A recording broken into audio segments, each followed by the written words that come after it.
అల్పపీడనం ప్రభావంతో రాష్ట్ర వ్యాప్తంగా విస్తారంగా వానలు కురుస్తున్నాయి. మరింత సమాచారాన్ని మా ప్రతినిధి ఆదిత్య పవన్ విశాఖ నుంచి అందిస్తారు. వాయువ్య బంగాళాఖాతం మధ్య బంగాళాఖాతం సమీపంలో వాయుగుండం ఏర్పడింది. ఈ వాయుగుండం ఇది వాయు దిశగా ప్రయాణం చేస్తుంది.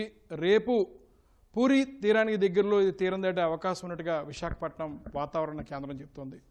విశాఖపట్నం వాతావరణ కేంద్రంలోని అధికారి కేవీఎస్ శ్రీనివాస్ గారు ఉన్నారు. వారితో అసలు ఈ వాయుగుండం ఎక్కడుంది, దీని ప్రభావం ఏ జిల్లాల మీద ఉంటుంది అనే విషయాల్ని వాళ్ళు అడిగి తెలుసుకుందాం. సరే, ఈ వాయుగుండం ఎక్కడుంది, దీని ప్రభావం ఎలా ఉంటుంది, అసలు ఇది ఎప్పుడు తీరం దాటే అవకాశం ఉంది?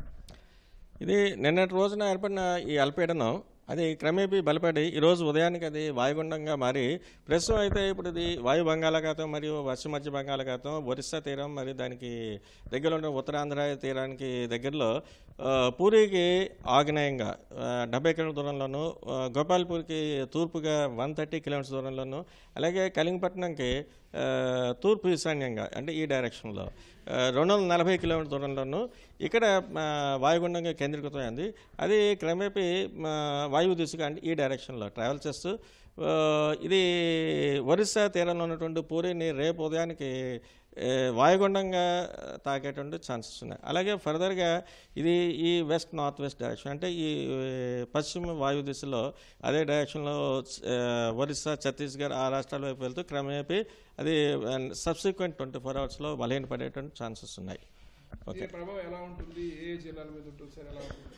దీని ప్రభావం నెక్స్ట్ కమింగ్ 24 అవర్స్ వరకు అయితే మనకి విస్తారంగా మన రాష్ట్రంలో మన వర్షాలు, అలాగే నెక్స్ట్ భారీ వర్షాలు, అతి భారీ వర్షాలు, అలాగే 1-2 చోట్ల ఎక్స్ట్రీమ్లీ హెవీ రైన్ఫాల్ కూడా మన ఫోర్కాస్ట్ ఇవ్వడం జరుగుతుంది.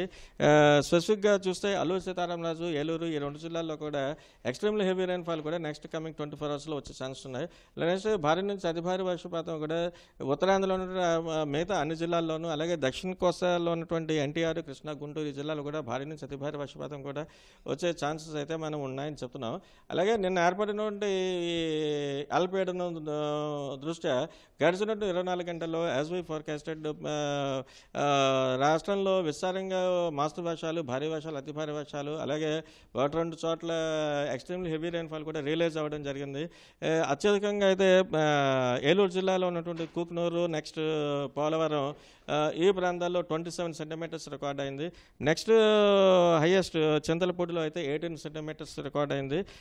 విజయనగరం ఇటు ఉత్తరాంధ్రలో ఉన్నటువంటి విజయనగరంలో జిల్లాలో ఉన్నటువంటి పోస్పాట్ రేగా 16 సెంటీమీటర్లు, అలాగే నెక్స్ట్ విశాఖపట్నంలో అయితే 10 సెంటీమీటర్స్. ఇలాగ పలు ప్రాంతాల్లో భారీ నుంచి అతి భారీ వర్షాలు కూడా చాలా చోట్ల నమోదవడం జరిగింది. ప్రస్తుతం ఇప్పుడు ఉన్నటువంటి ఈ వాయుగుండం దృష్ట్యా కూడా తీరం వెంబడి కూడా బలమైనటువంటి ఎదురుగాలులు అయితే ఎక్స్పీరియన్స్ అవుతున్నాం. వీటికి గంటకి 45 నుంచి 50 కిలోమీటర్ల వేగంతో నెక్స్ట్ కమింగ్ 2 డేస్ వరకు కూడా వచ్చే ఛాన్స్ ఉన్నాయి. అందుచేత మత్స్యకారులు అందరినీ కూడా వేటకు వెళ్ళొద్దని చెప్తున్నాం. అలాగే ఉత్తరాంధ్రలో ఉన్నటువంటి పోర్ట్స్ ఏవైతే ఉన్నాయంటే నౌకాశ్రయాలు అవి కూడా స్క్వైలీ వెదర్ ఎక్స్పీరియన్స్ అయ్యేటువంటి ఛాన్సెస్ ఉండడం వల్ల కలింగపట్నం నుంచి కాకినాడ వరకు ఉన్నటువంటి నౌకాశ్రయాలు ఏవైతే ఉన్నాయో వాళ్ళందరికీ కూడా 3వ నెంబర్ ప్రమాద హెచ్చరికని ఎగరవేయాల్సిందిగా వాళ్ళందరికీ కూడా మనం సూచనలు చెప్పడం వాళ్ళ అధికారులు చెప్పడం జరిగింది. అలాగే దక్షిణ కోస్తాలో ఉన్నటువంటి మరికొన్ని నౌకాశ్రయాలు ఉన్నాయి. అవి మచిలీపట్నం, కృష్ణపట్నం, నిజాంపట్నం వాళ్ళకు కూడా 1వ నెంబర్ ప్రమాద హెచ్చరికని ఎగరవేయవలసిందిగా చెప్పాం. ఈ వాయుగుండ ప్రభావంతో కాస్త తెలంగాణ సైడ్ కూడా ఎక్కువ వర్షాలు పడుతున్నాయి. అంటే ఉభయ గోదావరి జిల్లాలకి, ఈ గోదావరి జిల్లాలకి అంటే ఎక్కువ వర్షపాతం ఇప్పుడు కూడా చూసుకుంటే పోలవరంలోనే ఎక్కువ వర్షపాతం నమోదంటున్నారు. ఎలా ఉండబోతుంది? ఇంకా వర్షాలు ఎక్కువ ఉండే అవకాశం ఉందంట. ఇప్పుడు దీని ప్రభావం మనకి ఒక 2-3 రోజుల వరకు కూడా ఎక్కువగా కనిపిస్తుంది. అలాగే వీటన్నిటికీ గోదావరి రివర్ వీళ్ళన్నింటి కూడా క్యాచ్మెంట్ ఏరియాస్లో కూడా ఎక్కువ రైన్స్ కూడా నమోదవుతున్నాయి. చేత వాటర్ లెవెల్స్ కూడా పెరిగి ఉంది. అలాగే నెక్స్ట్ లాస్ట్ 5 to 6 days నుంచి కంటిన్యూస్ రైన్స్ ఇవన్నీ వల్ల లోతట్టు ప్రాంతాల్లో కూడా వీటికి కూడా కొన్ని చోట్ల వాటర్ స్టాగ్నెంట్ ఇలాంటివన్నీ కూడా చాలా ఉన్నాయి. అంచేత అందరూ కూడా తగు అప్రమత్తంగా ఉండి తగు జాగ్రత్తలు తీసుకోవాల్సిందిగా అందరికీ కూడా చెప్తున్నాం. విశాఖపట్నం వాతావరణ శాఖ ఈ సమాచారాన్ని ఏ శాఖలకు అందిస్తుంది, ఏ విధంగా అప్రమత్తం చేస్తుంది?